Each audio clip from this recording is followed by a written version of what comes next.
हाँ तो दोस्तों यहाँ पे महानगर गैस और गुजरात गैस के शेयर होल्डर्स का एक ही क्वेश्चन है कि ये स्टॉक्स इतने अंडर परफॉर्म क्यों कर रहे हैं। यानी कि अगर हम देखेंगे तो जो पेनिट्रेशन इनके पास अवेलेबल है, जो ग्रोथ अपॉर्चुनिटीज इनके पास अवेलेबल है, लेकिन फिर भी ये स्टॉक्स अंडर परफॉर्म कर रहे हैं। अगर हम देखेंगे पिछले 1-2 साल के इनके रिटर्न की अगर हम देखेंगे तो ज़्यादा इतने रिटर्न इन स्टॉक्स ने नहीं दिए। तो इसके पीछे का क्या रीज़न है उसके बारे में हम इस वीडियो में बात करने वाले हैं। तो चलिए शुरू करते हैं। तो देखिए अभी अगर हम देखेंगे जो Q1 के इन दोनों कंपनीज के नंबर्स आए थे तो तब देखा जाए तो तब MGL का स्टॉक लगभग 1100 के लगभग ट्रेड कर रहा था और गुजरात गैस का स्टॉक भी लगभग 750 के लगभग ट्रेड कर रहा था। लेकिन फिर बाद में अगर हम देखेंगे जब Q2 के नंबर्स आए थे उससे पहले अगर हम देखेंगे तो दोनों ही स्टॉक्स में हमें करेक्शन देखने को मिला है। और उसके बाद अभी जो मार्केट फॉल हुआ है तो वहां पर भी 10 से 15% MGL का स्टॉक गिरा है और गुजरात गैस का स्टॉक भी गिरा है। तो यहाँ पर ऐसा क्या हुआ है, यानी कि अगर हम देखेंगे ऑल टाइम हाई से 25 से 30% ये दोनों ही स्टॉक सभी नीचे ट्रेड कर रहे हैं। तो इसके पीछे का रीजन क्या है? तो देखिए यहाँ पर अगर हम देखेंगे तो जो अभी लगातार जो अगर हम देखेंगे जो नेचुरल गैस के जो प्राइसेस यहाँ पे लगातार बढ़े हैं तो उससे इन दोनों कंपनीज के जो मार्जिन है उस पर काफी फर्क पड़ा है। तो जो मार्जिन है वो यहाँ पे कम हुए हैं तो उसकी वजह से यहाँ पे मार्केट थोड़ा नेगेटिव वे में इन कंपनी के नंबर्स को ले रहा है। लेकिन देखिए क्या ये मार्केट को as a long term point of view से क्या नेगेटिव वे में लेना चाहिए?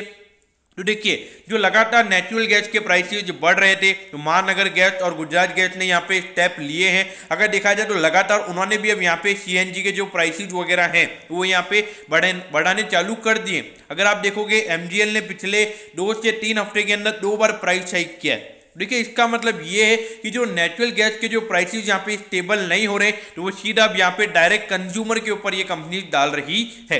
तो यहाँ पर अगर आप डायरेक्ट कंज्यूमर के ऊपर वो प्राइसेस डालोगे तो एट द एंड क्या होगा, आपके जो मार्जिन पे फर्क पड़ा था तो आने वाले टाइम पे आपके मार्जिन ऑटोमेटिकली इंप्रूव होते हुए नजर आएंगे। तो देखिए यहाँ पर अगर देखा जाए जो पाइपलाइन वाला बिजनेस है, अगर हम देखेंगे जो CNG वाला बिजनेस है वो तो अच्छे से परफॉर्म कर ही रहा है। इसके अलावा अगर हम देखेंगे तो यहाँ पे लगातार उनके स्टेशन ओपन हो रहे हैं तो उसके लिए तो कोई इश्यूज यहाँ पे नहीं है। लेकिन उसके बाद अगर हम बात करेंगे जो पाइपलाइन वाला बिजनेस है, यानी कि जो घर के जो गैस पाइपलाइन होती है, यानी कि अगर हम देखेंगे तो ऑलमोस्ट तभी अगर हम देखेंगे इंडिया के अंदर 80 to 90% का जो मार्केट है वो अभी सिलेंडर के ऊपर डिपेंडेंस है।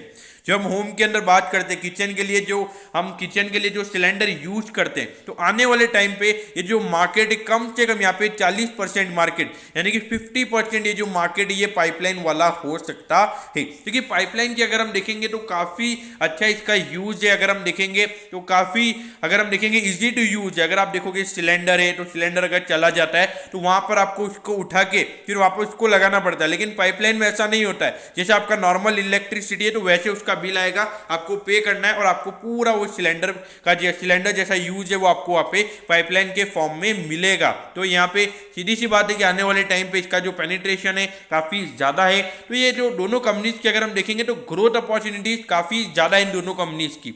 उसके अलावा अगर हम देखेंगे IGL यानी कि इंद्रप्रस्थ गैस ये जो कंपनी है ये कंपनी भी इसी बिजनेस के अंदर ये कंपनी आती है। तो वो स्टॉक भी आपके रडार पे होना चाहिए।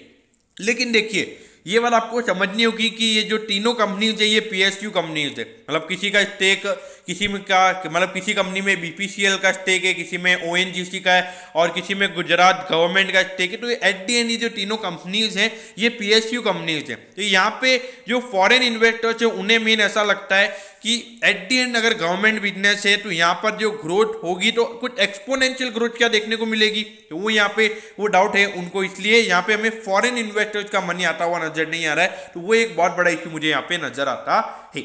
लेकिन देखिए अगर आप एक conservative to moderate kind of investor अगर आप हैं तो यहाँ पे अगर आपकी रिटर्न एक्सपेक्टेशन अगर ज्यादा नहीं है, एक नॉर्मल डिविडेंड प्लस एक कैपिटल एप्रिसिएशन वाला स्टॉक अगर आपको चाहिए तो मेरे ख्याल से ये तीनों ही स्टॉक्स आपके लिए अच्छे हो सकते हैं।